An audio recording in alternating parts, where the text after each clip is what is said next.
A mile after mile after mile and getting absolutely nowhere.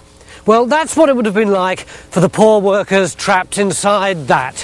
Which brings me to my next worst job, the treadmill worker.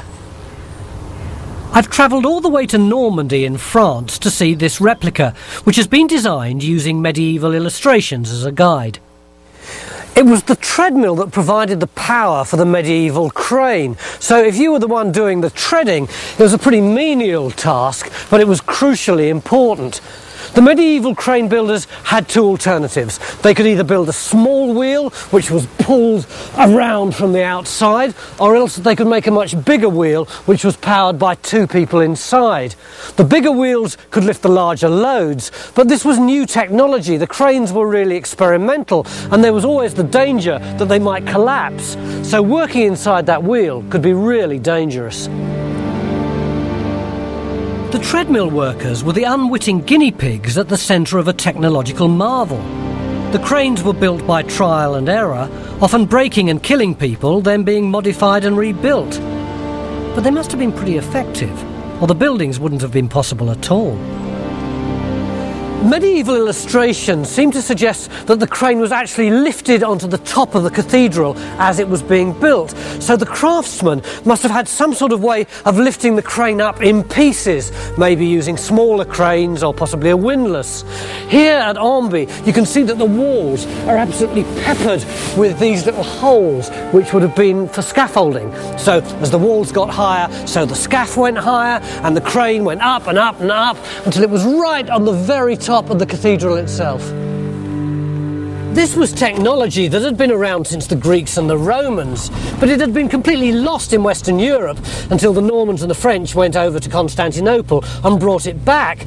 In fact, it was these machines alone that enabled the great medieval cathedrals to be built, because they were the only way that people at that time had of lifting massive blocks of stone the size of a car. And in fact, it's this car that we're going to lift. Michel, Frank, Ale, how does this work? This crane works very easily. It's the rope is driving by the big wheels, but the rope is attached to the axle of the wheels. The way the crane works is pretty simple. The rope is attached to the axle in the middle of the treadmill, and in order to lift the car just 1 metre, the axle has to turn at least 2 or 3 times. Because the diameter of the treadmill is so much greater, the amount of effort you have to put in to get the car to budge is spread out over a longer distance. It's like using a low gear to pedal a bike uphill. These guys are almost ready. Shall we get in? Yes. Are you ready, guys? Michael et Franck, vous pouvez monter dans la voiture? They're getting in while it goes up. I'll be able to take that weight as well? Yeah, easily.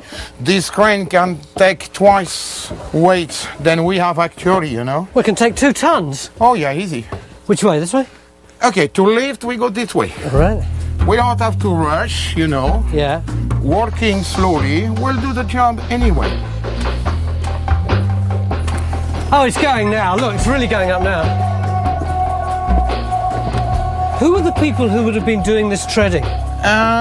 Most of the time they use blind people. Blind people? Yes. Why was that? To secure the whole process, because if you turn inside too much, you will feel some kind of attraction for the emptiness. You mean that if you're blind, you don't look down 300 foot and see the terrible fall that awaits you? Right. That was very sympathetic of them, wasn't it? Yeah, it was one way to... they can serve the community. Do you think they was working for God, building cathedrals. Do you think they worked barefoot? Oh yes, because they didn't have shoes at the time. It's going up now, isn't it? Look at that. See? You can feel the tug. You can feel there's more weight on it now, but it's not too difficult. Whoa. Should we stop now? So we turn around and put them down again? No, cut the rope. Faster. Oh, this is no problem. Yes, slowly. Oh. We stop. A small problem here. Everything seemed so safe and easy until this apparently solid machine suddenly began to come apart at the axle. Michael, Franck, pouvez descendre et sécuriser l'axe. Il est en train de partir. So the axle comes out. And yes, the wheel and we can go drops down out. to the 30-meter down. I suddenly got an inkling of what being a treadmill worker must have been like. Imagine being 200 foot up in the air and blind, and suddenly realising things are starting to fall apart. Non, celui-là, il va pas venir tant qu'il a pas This all may seem pretty safe, like a couple of hamsters going around in a wheel, but when you're in here it doesn't feel like that at all. You have no control over this thing. You can't just stop it and break it, and you can't just put your hand out to stop it either, because you're frightened that as it whips past one of these things it's going to slice your fingers off. And when you try to bring it to a halt, the damn thing just keeps moving and moving and moving, and it's wet and it's slippy. So when it's just going along fine, well, that's just like you're on holiday. But as soon as there's a problem, is it okay now?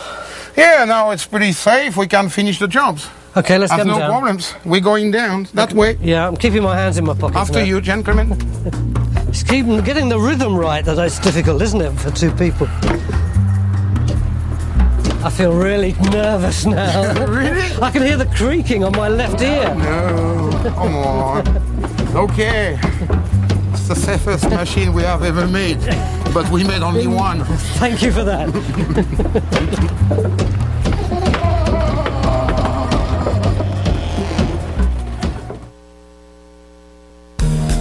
Finding out about some of these jobs has been bad enough.